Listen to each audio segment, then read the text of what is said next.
ভীষণই ইজি একটা Oreo cake, যেটা খুব সহজেই বানানো যায়।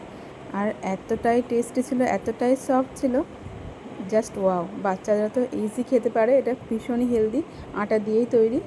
কীভাবে বানিয়েছিলাম সেটা শেয়ার করছি।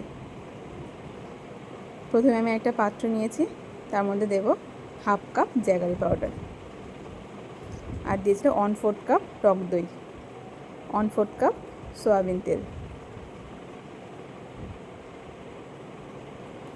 ভালো করে মিশিয়ে নেব যতক্ষণ না গুড়টা একটু গলে যাচ্ছে।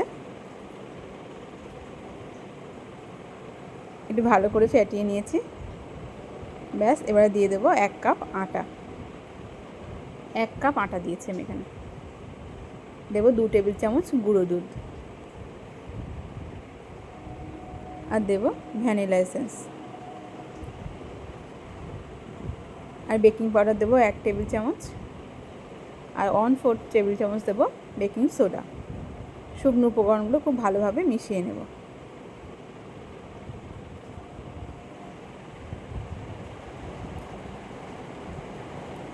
খুব ভালোভাবে মিশিয়ে নেব, নিয়ে দেখা যাবে ডোটা খুব শক্ত মতো হয়েছে। তারপরে দেবো আমি এখানে 1/3 কাপ মতো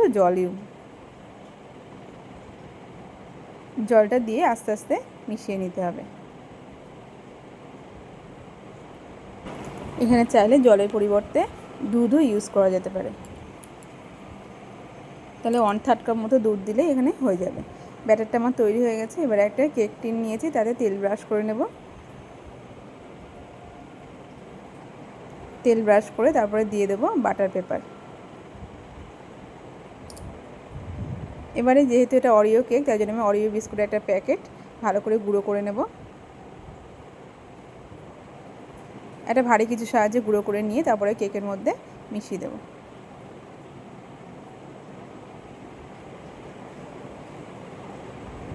খুব বেশি পাতলা ব্যাটার করা যাবে না, একটু মিডিয়াম ঘনত্বের করলে বিস্কুটগুলো যেভাবে দেবো সেভাবেই ওর মধ্যেই থেকে যাবে। ব্যাস, হয়ে গেছে। এবারে কেক টিনের মধ্যে ট্রান্সফার করে দেব।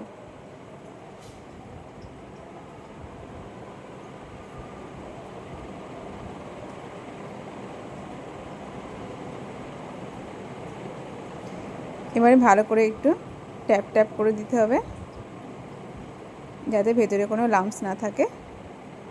উপর থেকে একটু অরিও বিস্কুট আরও গুঁড়ো করে দিলাম। অন্যদিকে একটি পাত্র ফ্রি হিট করতে বসাবো। 5 মিনিট মতো ফ্রি হিট করে তারপরে আমি কেক টিনটাকে ওর মধ্যে দিয়ে দেবো। 30 মিনিট মতো লাগবে। 30 মিনিট পরে দেখবো চেক করে।